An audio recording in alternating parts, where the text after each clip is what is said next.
est préétabli ou bien pré-reçu. On est d'accord?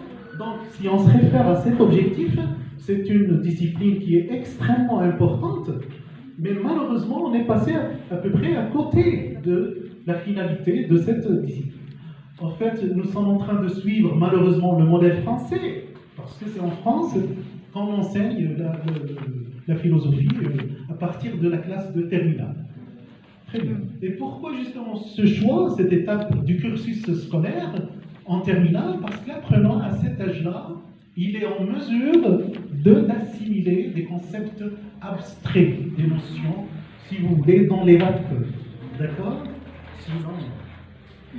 Très bien. Est-ce que vous avez une idée assez maintenant moins floue de la philosophie? Moi, j'insiste sur l'importance de cette discipline. Et jusque-là, nous ne sommes pas encore arrivés à l'objectif, si vous voulez, idéal de la philosophie. C'est le bonheur, en fait. Hein? C'est le bonheur. Très bien. Parce que si nous sommes sur cette terre, c'est bien pour une raison, c'est d'être heureux. Voilà, notre premier souci, c'est d'être heureux quand on mange, c'est pour satisfaire un certain besoin, et être heureux quand on dort également, c'est pour se sentir à l'aise et être heureux, etc. Donc, on peut atteindre le bonheur en réfléchissant. C'est ça l'essence, ou bien la quintessence de la philosophie, n'est-ce pas? Très bien.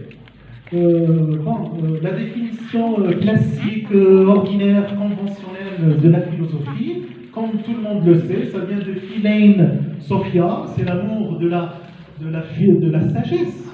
D'accord? En arabe, c'est Hubb al-Hikma. C'est l'amour de la sagesse. Maintenant, on aime la sagesse, mais pourquoi? Dans quel but?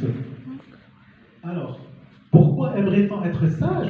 C'est pour nous faciliter la vie, n'est-ce pas? C'est tout simplement pour nous faciliter, nous rendre la vie plus facile. Le savoir, la connaissance, est mis en principe au service de l'être humain pour lui rendre la vie plus agréable et moins inquiétante, moins souciante. N'est-ce pas?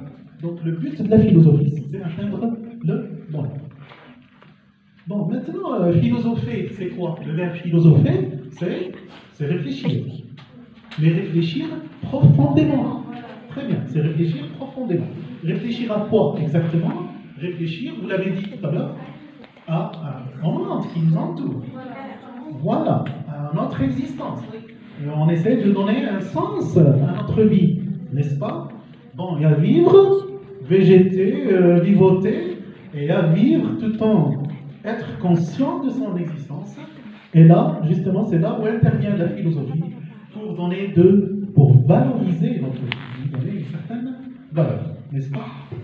Donc d'ailleurs, le mot, quand on parle de théorie, théoria en grec, c'est le savoir. C'est le savoir, hein, c'est la spéculation, c'est atteindre le savoir par la réflexion. Voilà.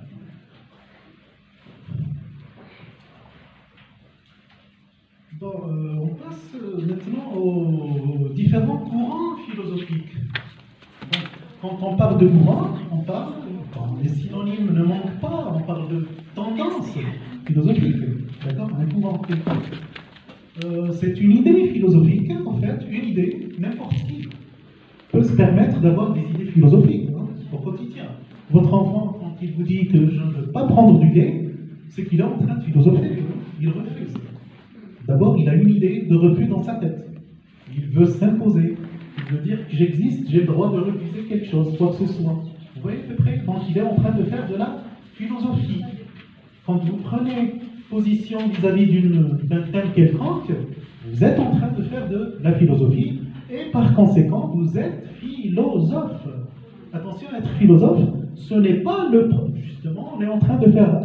Bon, c'est fréquent de faire l'amalgame entre le philosophe, n'importe quel être humain, et philosophe de naissance, n'est-ce pas? Et le spécialiste de la philosophie, c'est quelqu'un qui étudie la philosophie dans des universités, etc., et qui obtient finalement un diplôme. Il étudie l'histoire de la philosophie, son évolution à travers les siècles, etc. D'accord? Donc, quand on vous dit que vous êtes philosophe, ce n'est pas pour rire, nous le sommes tous. À partir du moment où vous avez une idée, vous la développez, cette idée pourrait se transformer en concept, et là on est dans la construction de concepts, et c'est là où notre rang de philosophe, bien sûr, change avec le temps et avec le cercle de développement de notre réflexion. Votre schéma de réflexion évolue. D'accord? Voilà. Là, c'est juste pour faire à peu près cette différence, cette nuance entre les philosophes que nous sommes, les philosophes que nous sommes. L'enfant, quand il naît, il commence à vous poser des questions existentielles. C'est un grand philosophe, l'enfant est un Socrate. Il vous dit, mais où est Dieu? Vous parlez de Dieu, où est-il?